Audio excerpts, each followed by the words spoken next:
dalam keadaan baik-baik. Eh, ini masalah tender atau pengadaan barang dan jasa. Ini pekerjaan saya yang lalu waktu saya masih di Bank Indonesia cukup lama sekali. Ada banyak yang berbeda dan banyak yang lupa ya.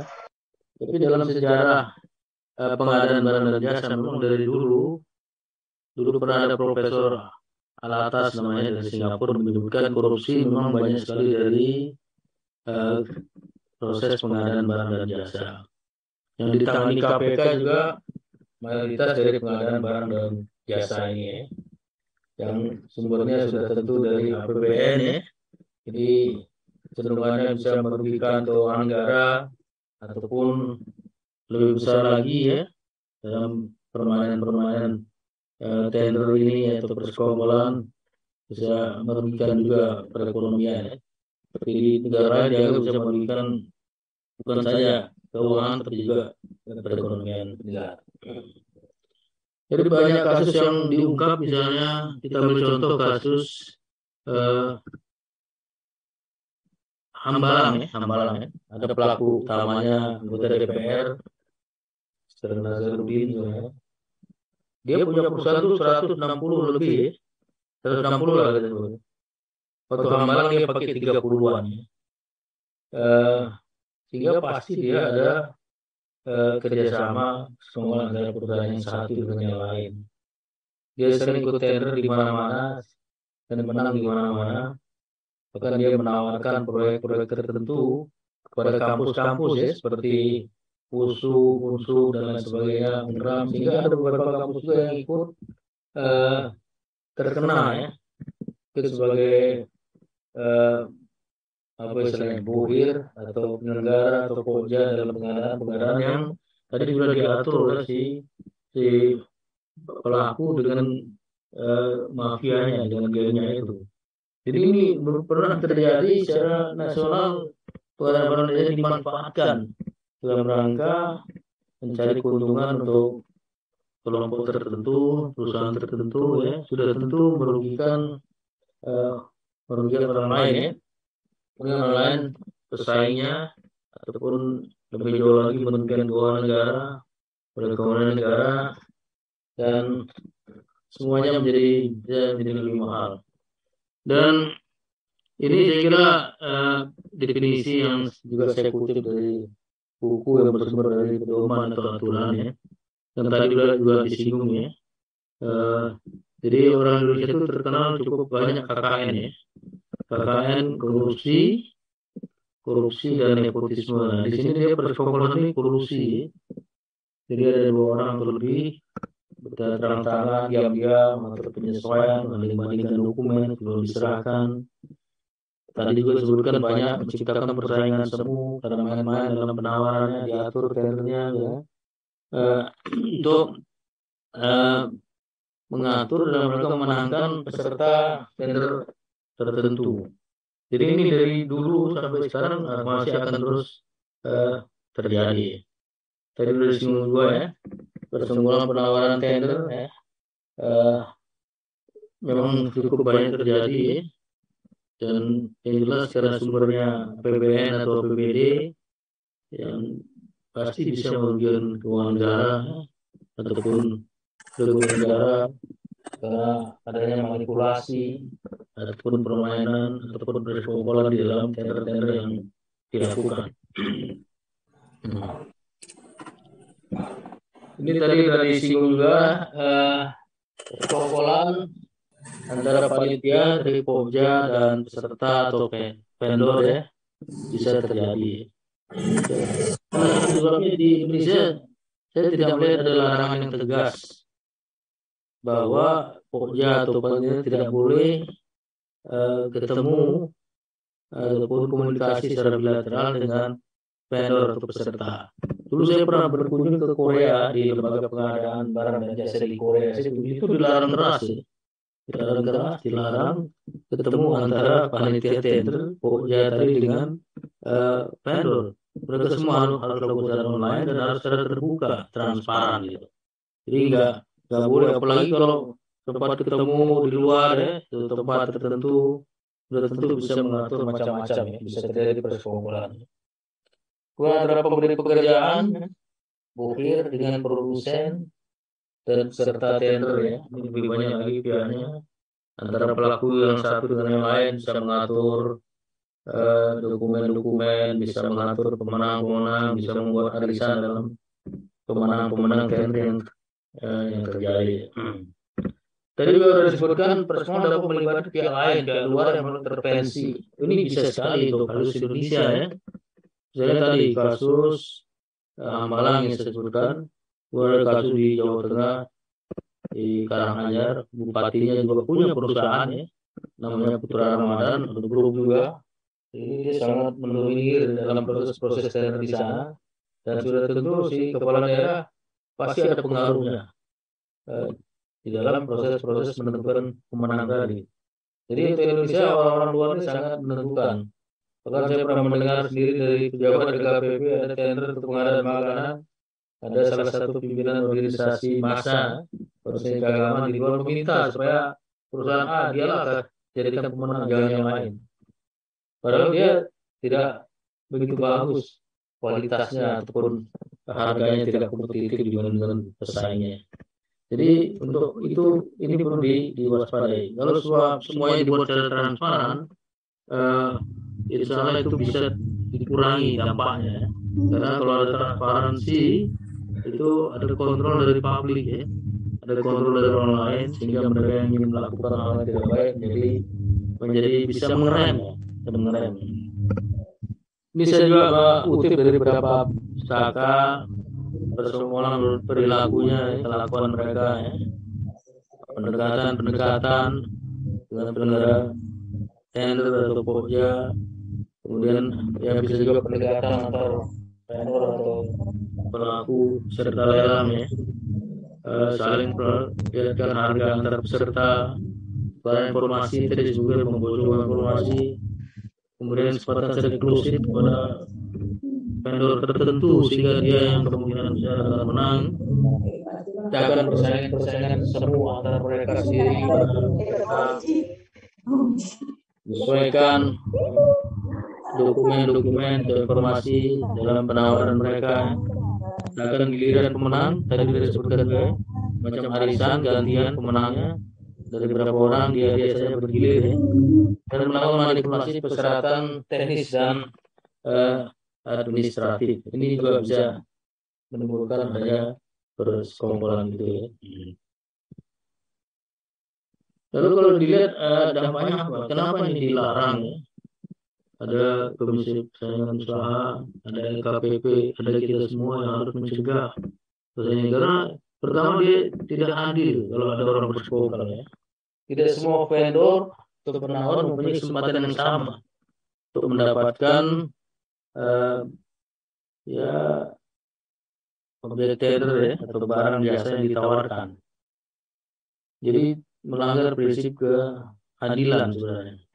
Kemudian bisa menghambat juga vendor atau penawar yang bertikat baik untuk masuk ke pasar dengan cara-cara yang normal ya. Menimbulkan harga barang dan yang tidak kompetitif atau lebih mahal, menimbulkan kasus-kasus korupsi dan nepotisme ya, terutama korupsinya ini yang sudah tentu merugikan keuangan negara dan secara totalitas bisa merugikan perekonomian negara juga ya. Tadi sudah diulang juga, jadi pinjaman daerah itu salah satu saja dari modus persekongkolan ya. Nah, bagaimana upaya untuk mencegahnya itu ya? Saya kira semua sudah tahu bahwa dalam proses-proses pengadaan barang dan jasa adanya fakta integritas di antara para pelaku itu harus ada, bukan saja di atas kertas tapi juga ada enforcement-nya yang harus dilaksanakan. Karena kebaikan Indonesia fakta integritas itu kita tidak akan melakukan perbuatan-perbuatan menyimpang, biasanya banyak di atas kertas dan enforcement-nya kadang-kadang tidak begitu kuat ya. Kemudian setelah diumumkannya tender ya, pelelangan suatu barang, proyek, barang atau jasa ya. Eh, ada yang namanya ini upaya untuk mencegah ya, mencegah prakualifikasi itu seleksi eh, persyaratan administrasi dan persyaratan umum itu dilihat di tahap awal dan untuk selanjutnya bisa masuk ke proses yang namanya unwasing ya, penjelasan mengenai apa yang didetailkan, ruang lingkupnya dan lain sebagainya. Kemudian kalau bisa Pokja atau penyelenggara ataupun LKPP eh, sedapat mungkin mengetahui kelompok usaha dari peserta itu, vendor itu, termasuk beneficial owner-nya. Jadi kelompok usaha itu bisa dilihat dari tiga aspek, aspek hubungan keuangan antara mereka, aspek hubungan manajemen, kan ada rangkap-rangkap jabatan, atau aspek kepemilikan, misalnya dimiliki oleh orang atau kelompok yang sama. Seperti tadi saya sebutkan ya, eh, ada dalam perusahaan barang pemiliknya sama, perusahaannya banyak sekali. Dan yang paling susah dilihat adalah beneficial owner. Beneficial owner personel pengendali korporasi sesuai dengan Perpres 13 tahun 2018 ya. Dia tidak harus memegang saham, tidak harus jadi komisaris, tidak harus jadi direksi, tapi dia mengendalikan perusahaan yang ikut tender tadi, mengendalikan perusahaan. Ini salah satu modus eh, dalam melakukan tindak pidana termasuk pencucian uang yang bukan hanya di Indonesia ya. Di luar negeri juga banyak tindak pidana itu menggunakan korporasi. Korporasi misalnya modus yang banyak terjadi yang namanya uh, misuse of yang banyak terjadi concealment within business structure, sembunyi di balik perusahaan yang dikendalikan, atau misuse of legitimate business, menyalahgunakan legitimate business milik orang lain, ataupun menggunakan perusahaan-perusahaan cangkang atau paper company. Dan beneficial owner ini walaupun oleh Perpres 13 2018 diwajibkan untuk mendeklar para pendiri perusahaan ya harus menyatakan, misalnya PT waktu pendaftaran lewat notaris ya, dia harus disclose siapa BO-nya, dikasih waktu seminggu. Kalau tidak ada ya mungkin dia daftarkan BO yang formal saja yang jadi pemegang saham atau pengurus ya. Tapi yang paling penting adalah mengetahui siapa yang bukan pemegang saham, bukan pengurus, yang mengendalikan perusahaan itu. Itu yang lebih penting ya. Dan otoritas ya, LKPP ataupun instansi-instansi yang mengadakan tender ini berhak untuk menentukan beneficial owner yang berbeda, yang diakui oleh mereka, yang dilaporkan oleh mereka. Jadi otoritas bisa memutuskan ini BO-nya bukan dia, ini ternyata orang lain. Karena saksi-saksi, formasi, petunjuk, dokumen menyebutkan yang mengendalikan dia, bukan apa yang didisclose atau dideklar atau dilaporkan. Misalnya saya ambil contoh dalam kasus IKTP yang melibatkan mantan ketua DPR kita. Dia ada perusahaan namanya PT Murakabi Sejahtera. Dia nggak jadi pemegang saham, nggak jadi pengurus, yang jadi dirutnya keponakannya, kemudian istrinya ada juga di situ. Tapi kita tahu yang menentukan kebijakan perusahaan itu dia. Dia menentukan siapa yang duduk di sana, apa yang harus dilakukan, bagaimana menerima, membayar, dan lain sebagainya. Dia beneficial owner. Dia tidak duduk sebagai apapun juga. Nah, kemampuan untuk mengetahui ini yang penting. Bisa bertanya kepada AHU, Administrasi Hukum Umum, ya, Kementerian Hukum dan HAM, kalau ada, kalau enggak ke instansi lain. Harus satu instansi sama lain itu bisa bertukar informasi, sehingga bisa dapat informasi yang kaya. Kalau perlu semacam kalau di Bank Indonesia, kalau orang yang pernah menarik cek bilet giro kosong ada daftarnya, daftar hitam penarik cek bilet giro kosong. Kemudian di OJK juga ada daftar mereka yang melakukan kredit macet, ada semacam daftar seperti blacklist lah. Ini seharusnya juga dipelihara oleh mau KPPU, mau LKPP ataupun instansi juga bisa memegang ini ya, bisa memanfaatkan. Bahwa kalau mereka yang pernah ada kasus, pernah diselidiki, pernah dihukum karena pelanggaran pengumpulan tender ini, seharusnya kalau dia ikut berikutnya nggak bisa dibebaskan begitu saja karena mereka track recordnya integritasnya jelek. Jadi pendekatan eh, membuat semacam blacklist daftar yang tertutup ya, yang tidak dipublikasikan ya. Kira nggak apa-apa sih, perlu sekali dalam rangka risk management ya. Karena mereka beresiko, hingga kita harus identifikasi, kita harus nilai, dan kita harus hadapi, harus dicegah mereka ikut dalam proses-proses tender ini.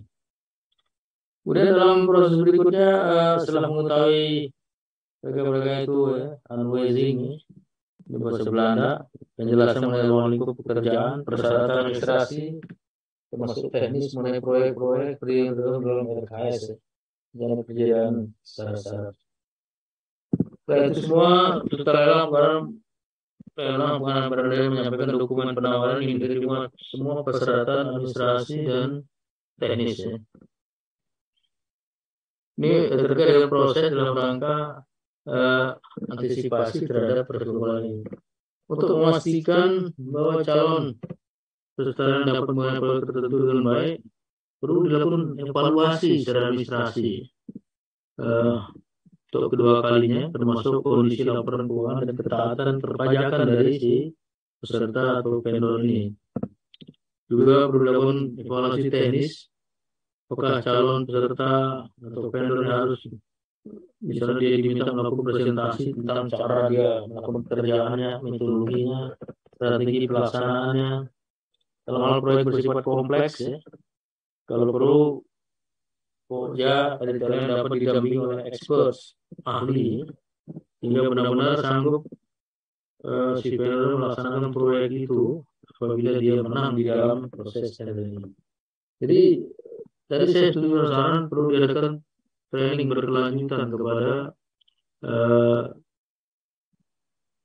instansi-instansi yang punya proyek ya, Bohir, ini sehingga mereka lebih siap dengan kompetensi, dengan informasi sehingga bisa mencegah hal yang tidak baik termasuk persekongkolan ini. Berikutnya setelah mereka lulus seleksi administratif dan teknis, mereka bisa langsung ke tahap negosiasi biaya dan semuanya harus dilakukan secara e-procurement ya. Dari awal semua dilakukan secara transparan, baik pada proses pendaftaran, pada kualifikasi, penjelasan, pemasukan dokumen penawaran, pesanan administrasi dan teknis, dan negosiasi. Bahkan kontraknya itu sendiri juga dilakukan oleh sistem e-procurement ini. Semua itu perlu dilakukan dalam rangka untuk mengurangi frekuensi kontak antara panitia pengadaan dan calon vendor ya, calon pemenang. Dan si vendor, si peserta tentu harus benar-benar tertib, mengikuti ketentuan dan hati-hati dalam pendaftaran, juga dalam penyampaian dokumen ke dalam sistem. Karena akan sulit untuk memasukkan dokumen tambahan sesuai dengan keinginan mereka. Kemudian pengadaan sedapat mungkin melibatkan unit kerja yang menangani risk management dari awal sampai akhir. Jadi ada unit-unit kalau perusahaan ya, harusnya di instansi pemerintah juga ada unit yang namanya manajemen risiko yang bisa menilai, pertama mengidentifikasi, terus menilai risiko dan bagaimana menghadapinya dengan baik.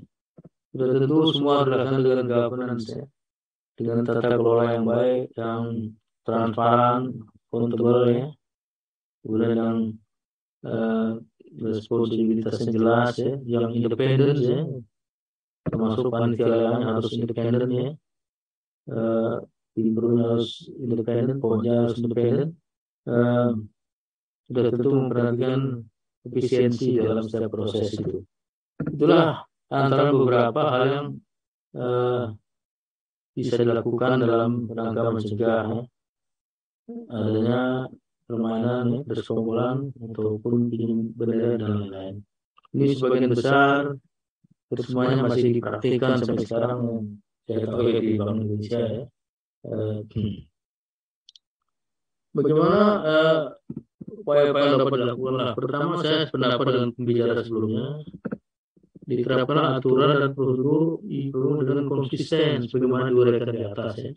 Jadi ya bukan saja pimpronya, tapi terutama vendornya, peserta tendernya harus taat pada aturan-aturan yang sudah ada, saling mengontrol satu sama lain, saling menginforce, saling mengawasi sehingga bisa berjalan, karena memang masing-masing ada kontrol terhadap yang lainnya. Kemudian sedapat mungkin dihindari pertemuan fisik antara penyelenggara dengan peserta atau vendor atau orang lain yang mewakili kepentingan mereka. Kalau hal penyelenggara yang berjumpa, harusnya ya prosesnya harus online dan kalau bisa dibuat setransparan mungkin. Karena kita kalau ada transparansi itu bisa membantu dalam mengawasi perilaku-perilaku yang sifatnya bersekongkolan itu. Penyelenggara lelang harus memiliki informasi yang lengkap mengenai seluruh vendor lelang termasuk kelompok usahanya dan beneficial owner-nya. Ini yang agak susah beneficial owner ini. Kalau bisa ya, ada informasi dari berbagai sumber yang bisa melihat siapa beneficial owner yang sebenarnya. Kalau perlu minta informasi dari instansi lain seperti hukum HAM, instansi terkait ya.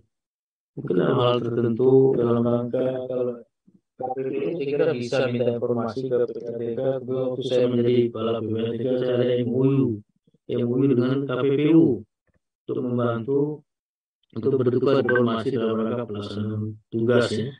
Dan memang dimungkinkan oleh Undang-Undang 8 2010.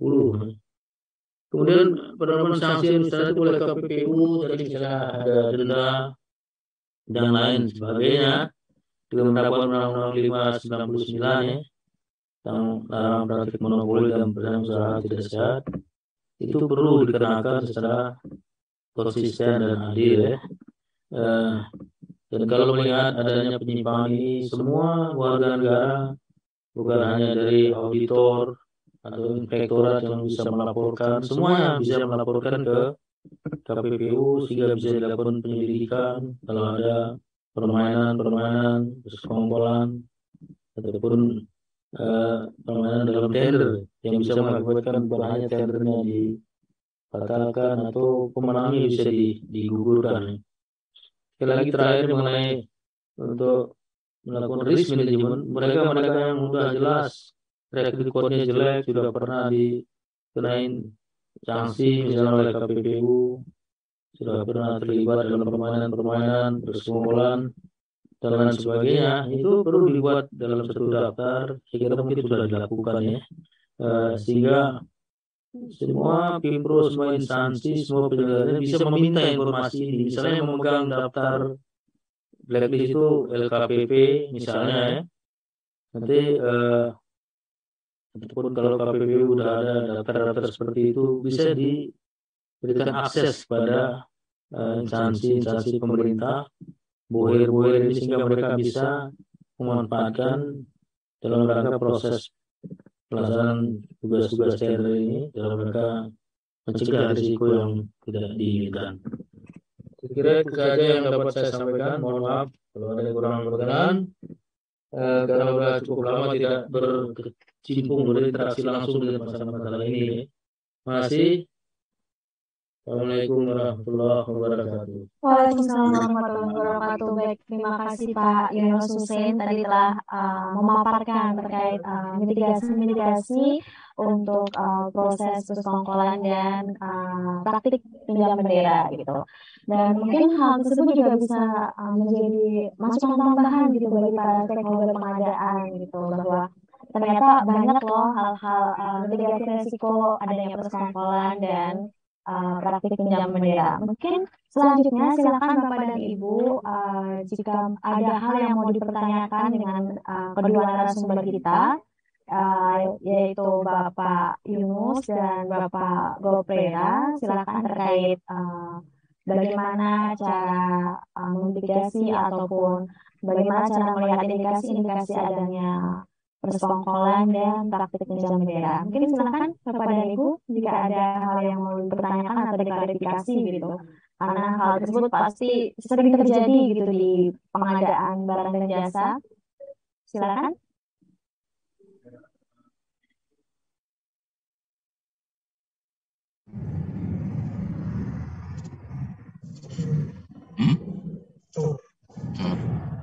Silakan Bapak Ahmad Junaidi, ada hal yang mau ditanyakan Pak, silakan.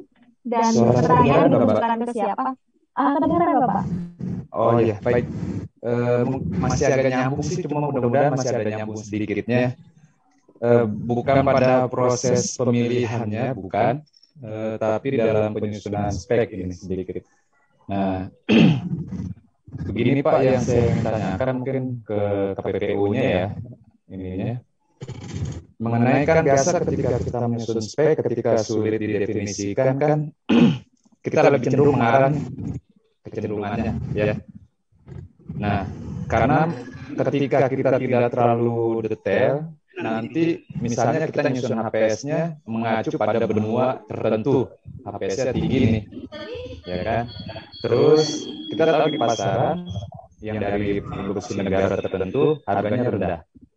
Nah, sehingga kita tuh udah rinci, udah mengarah lah ya, sudah rinci mengarah, khawatir ketika tidak cukup rinci nanti ada barang yang murah, dia tawarnya tinggi sehingga dia bisa menang. Nah, apakah tindakan seperti itu dianggap juga kita mengarahkan perusahaan tertentu, monopoli atau sejenisnya? Dan kalau misalnya itu memang melanggar, kira-kira bagaimana nih? Ya. Misalnya rincinya ya, kita benua Eropa, kita speknya mengarah ke sana, misalnya HPS-nya 1000. Kita tahu nih kalau kita nggak rinci, nanti yang harga 400 itu bisa masuk, dia tawarnya 800, ya berarti kan ada markup nih. Nah, apakah itu termasuk juga kita monopoli gitu, Mbak? Itu aja sih, Mbak. Terima kasih. Oke, baik. Terima kasih Pak Ahmad Junaidi. Tadi pertanyaannya untuk Bapak Gopera dari KPPU ya Pak ya. Baik, mungkin silakan Bapak Gopera. Apa masih ada di Zoom? Masih, Mas Bu. Mohon maaf ya, saya matiin video ya Bu ya. Ya, silakan Bapak. Oke, saya coba menjawab ya Pak ya, Pak Ahmad ya. Poinnya adalah yang menjadi pegangan kita adalah sebenarnya kebutuhan yang dibutuhkan oleh pengguna barang dan jasa maksudnya yang kita butuhkan itu, kualifikasinya itu atau spek-spek yang kita buat itu sebenarnya apakah memang harus mengacu ke Eropa tadi gitu loh Pak. Artinya intinya yang mau saya sampaikan adalah ya bukan berarti juga seperti tadi akhirnya semua orang bisa ini Pak ya. Intinya kebutuhan kita Pak. Jadi kita jangan terlalu membuat contohnya spek-spek itu yang memang terlalu rigid sehingga sebenarnya kebutuhan kita sebenarnya ukuran yang kita butuhkan dengan tidak seperti serius sebenarnya sudah dapat.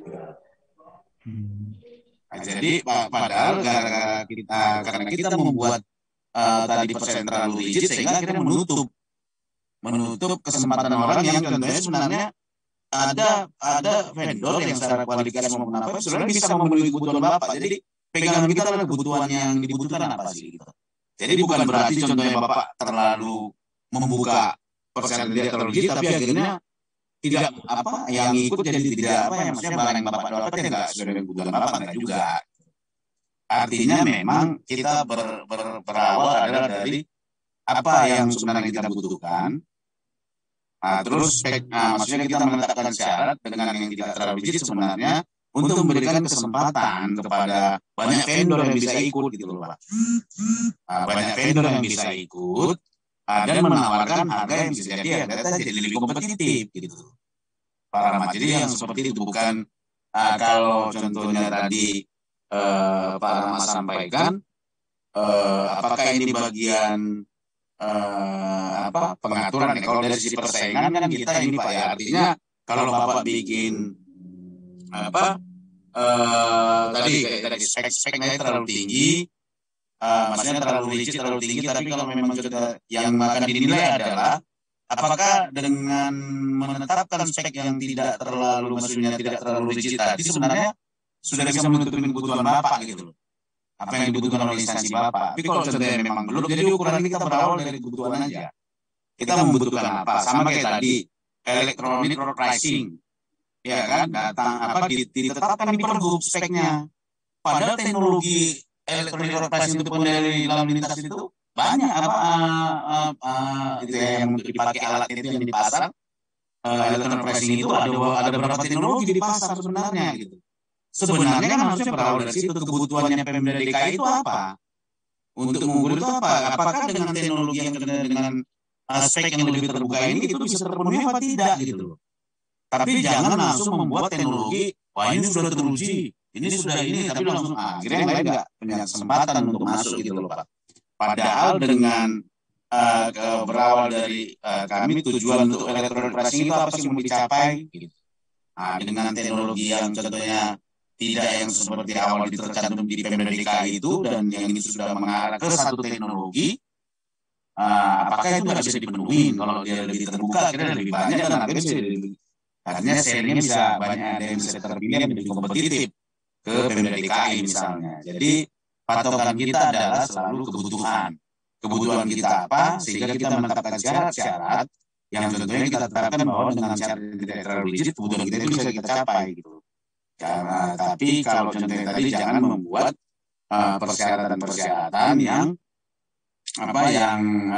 terlalu rigid, terlalu mengarah sehingga sebenarnya ada vendor lain yang bisa menawarkan harga yang lebih kompetitif atau barang yang dari sisi kualitas juga masih atau jasa atau apapun yang lagi diadakan bisa memenuhi kebutuhan si pengguna, akhirnya jadi tertutup Pak. Gitu ya. Jadi di sini kita lihat yang jadi bahan pertimbangan tetap artinya kebutuhan Pak. Jadi kalau disampaikan Bapak artinya apakah itu dari bagian persekongkolan itu masih awal aja. Nanti kan akan kalau misalnya kan dilihat maksudnya belum tentu itu bukan jadi bagian dari cara pengaturan pemenang karena nanti akan ada kaitannya dalam proses evaluasinya gitu ya Pak ya. Di proses evaluasi, di proses memasukkan penawarannya gitu ya. Karena bisa jadi banyak merek juga, banyak barang juga. Kita nggak tahu gitu maksudnya belum menemukan dan tentunya bukan ya kita nggak dapat informasi kalau ditetapkan dari barang Eropa jadi beberapa gitu ya. Karena pengaturan pemenang itu kalau ada 10 peserta kan tetap harus mengatur si A atau si B si menang itu harus ada alat bukti yang memang mengarah, memang mau memenangkan si A ini atau si B ini. Nanti kan ada alat bukti lainnya sehingga memang ini persekongkolannya. Karena nggak bisa kita cuma spek mengarah terus mengatur pemenang. Kalau ada 10-15 kan belum tentu juga. Ini ada 15 peserta yang menang PTB siapa yang ini kan? Nanti itu akan terlihat dari proses lanjutan lagi alat buktinya. Jadi dari akan didalami contohnya dasarnya Bapak membuat spek ke arah situ apa, pertumbuhannya apa itu nanti akan tetap dilakukan penilaian atau evaluasi terkait dengan pertimbangan pada saat menetapkan persyaratan tersebut gitu. Karena KPPU juga kan bisa panggil ahli gitu ya, karena kita nggak semua juga menguasai bidang-bidang yang kita awasin gitu ya. Tapi pakai pendapat ahli harusnya nggak begini, harusnya itu jadi pilihan kita gitu. Ukuran kebutuhan Bapak pun kan nanti ada yang berpendapat juga sehingga memang sebenarnya nggak harus begini pun ini bisa terpenuhi gitu kan, bukan pendapat kita juga yang mengukur gitu. Karena kita akan mendengarkan keterangan pihak yang memang kompeten untuk menilai tadi dasar yang Bapak gunakan sehingga menetapkan persyaratan tersebut dalam dokumen pengadaan. Nanti pasti membandingkan misalnya kebutuhan Bapak masih dasarnya apa yang Bapak butuhkan. Itu ya Pak ya. Kurang lebih itu penjelasan saya Pak Ahmad. Kasih Bu. Baik, terima kasih Pak atas jawabannya. Mungkin Pak Arman Junaidi, apakah sudah cukup jelas Pak atau ada hal lain yang mau dikonfirmasi lagi Pak? Cukup. Oke, baik. Terima kasih Pak. Mungkin saya bisa berpindah ke pertanyaan selanjutnya. Di sini Bapak Rudi Afriyadi. Silakan Pak, sebelum saya akan membacakan pertanyaan dari chat. Baik, terima kasih Bu. Baik, silakan Pak. Jadi saya ingin menanyakan ada tempat iya, putus-putus Bapak, mohon maaf. Putus Pak. Iya, ya. Putus ya Pak.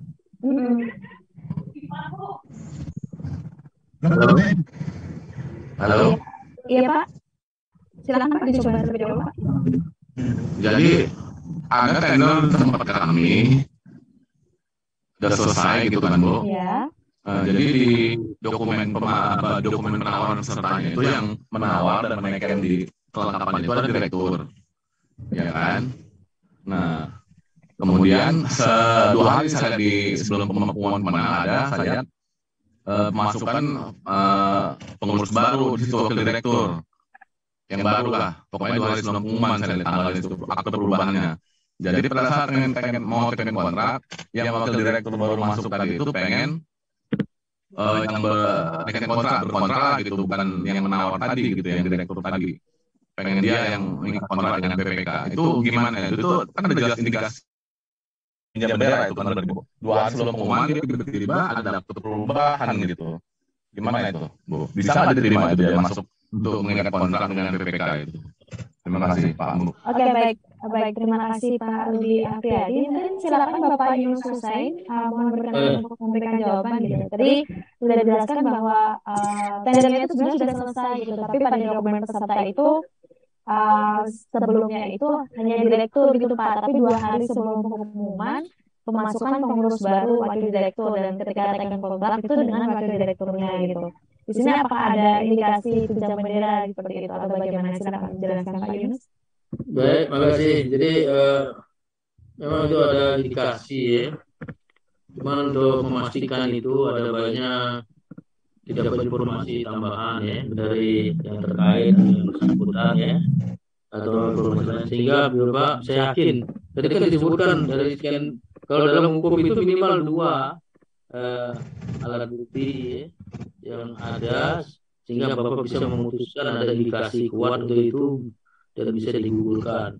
Kemudian aspek yuridis lainnya, kalau wakil direktur itu tidak bisa taken kontrak atas nama perusahaan kecuali dia dapat kuasa khusus dari si direktur utama, presidir, atau kalau ada satu direktur saja, direktur itu kasih kuasa ke wakil direktur. Kalau tidak ada kuasa dari direktur, presidir atau dirut itu, dia tidak berwenang taken kontrak.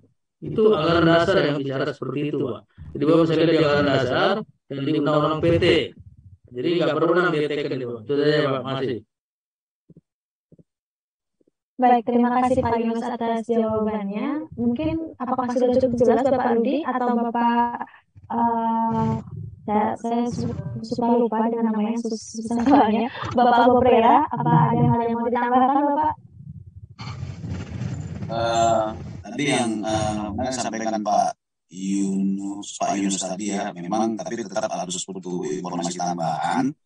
Beberapa kasus di kita malah kadang diawali sebelum mau ikut pemasukan itu.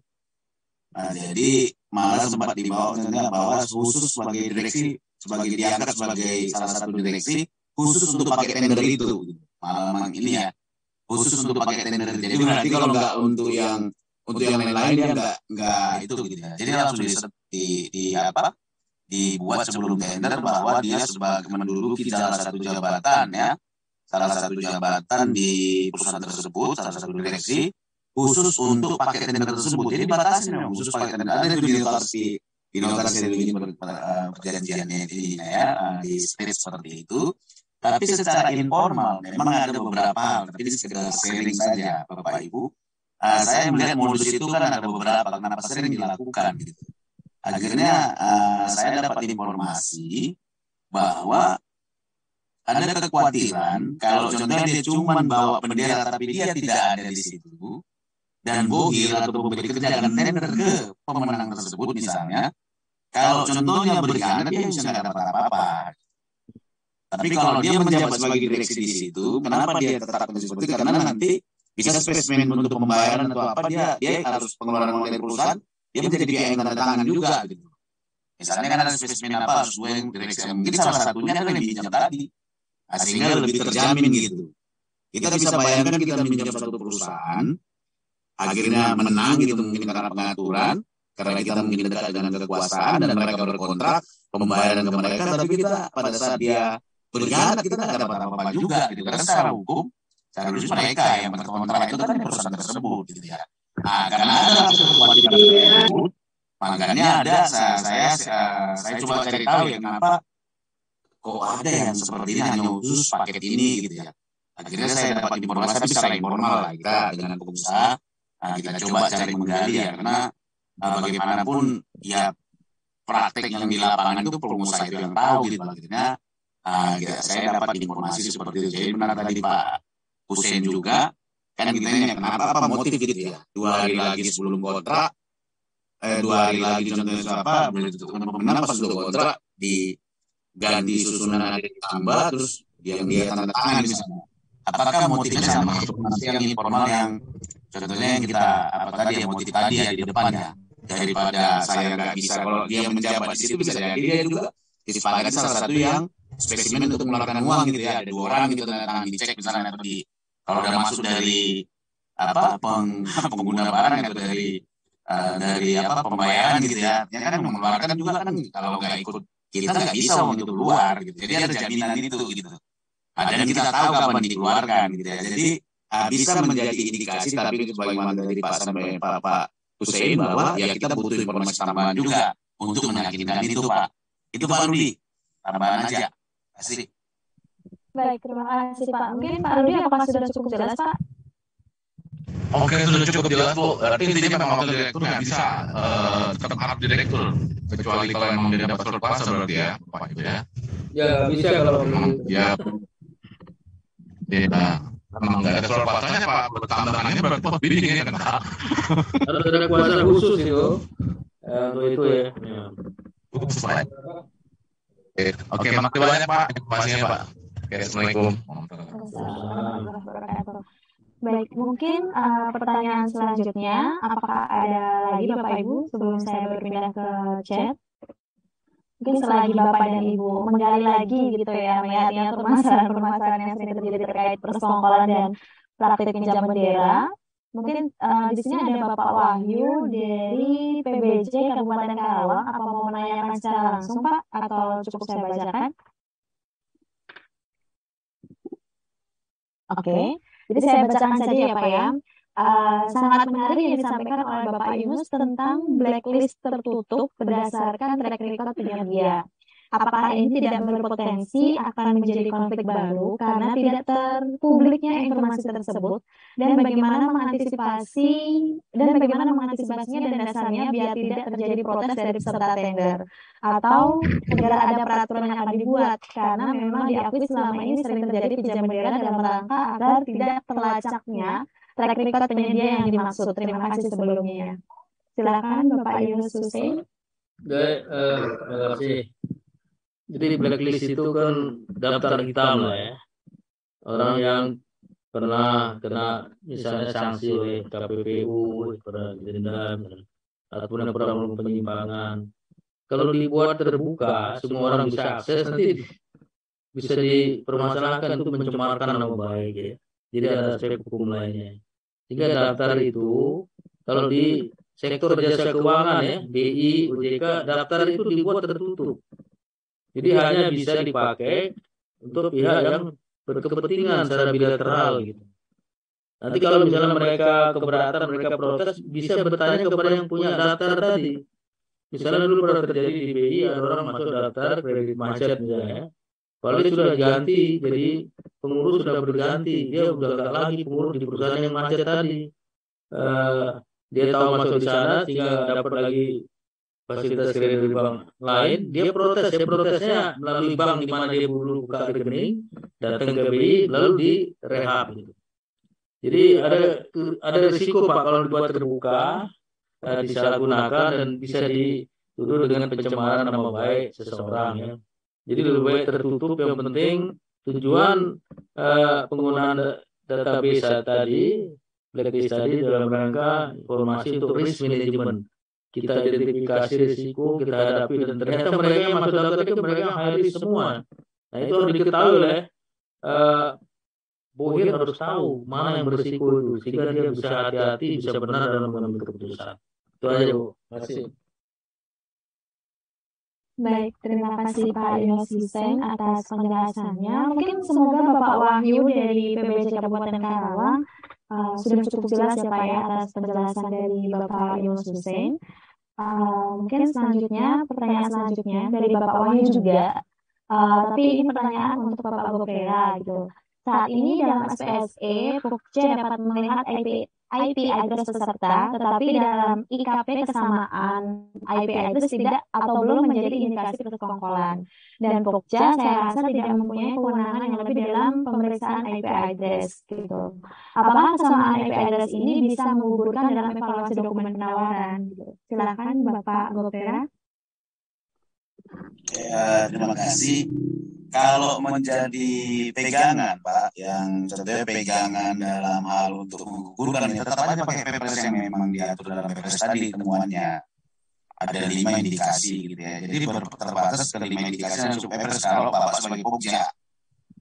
Nah, karena kalau contohnya Bapak nanti akan jadi perdebatan IP address ini, misalnya, nah, kan nggak ada di dalam yang 5 itu misalnya kan, jadi nanti kan jadi bisa jadi perdebatan ya antara kita temukan dengan peserta. Karena di Perpres itu disebutkan ada 5 indikasi itu dokumen teknis disebutin sudah.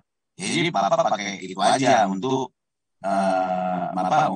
alasan menggugurkan gitu ya. Kalau udah dapat 2 dari situ tambah IPDS itu kan makin menambah keyakinan. Meskipun kayak tadi Bapak sampaikan, Bapak nggak bisa mendalamin IPDS itu atas nama siapa perusahaannya gitu ya. Tapi yang pasti itu sama, apalagi nanti kita lihat itu di lokasi ada IP location gitu ya. Kayaknya home base-nya perusahaannya di mana.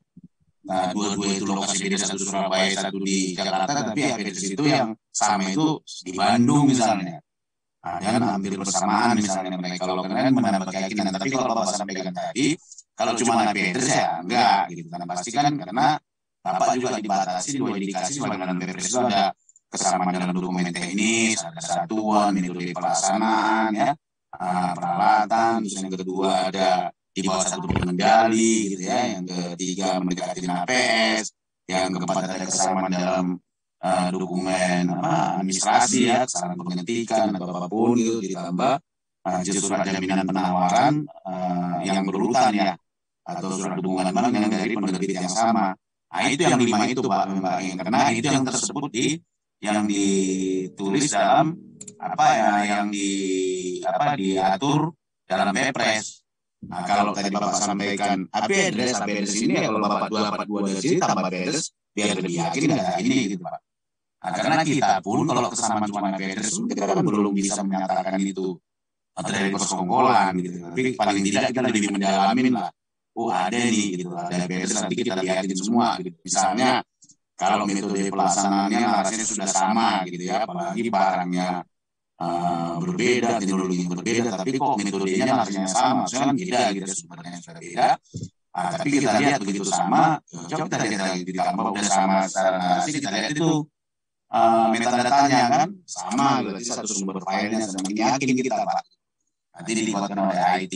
Jadi kalau Bapak sampaikan, ya nggak bisa, karena Bapak sudah dibatasin dengan 5 indikasi bagaimana di Perpres. Jadi itu aja pegangannya Pak Wahyu gitu. Nah, cuman kalau Bapak sudah menemukan ada tadi IPDS yang sama, ini kan untuk meyakinkan kita sama seperti dibilang Pak Husin tadi, kalau kita ada keyakinan dia ada risiko berat, yang paling tidak kalau kita ada lihat ada kesamaan nih, berarti bisa jadi kita menemukan indikasi lain, tapi lebih detail lagi kita bisa ada pola harga sama enggak. Kita lihat pola harganya, kita lihat data-data yang lain sehingga kita yakin bahwa nanti Bapak tadi dengan semakin mendalami akhirnya menemukan 2 indikasi dari 5 yang disebutkan dalam Perpres, sehingga Bapak tidak mengevaluasi lebih lanjut tuh dokumen penawaran peserta. Kalau nggak dievaluasi lebih lanjut, pasti kan nggak jadi pemenang gitu, Pak Wahyu. Kurang lebih itu penjelasannya Pak Wahyu yang saya sampaikan. Terima kasih.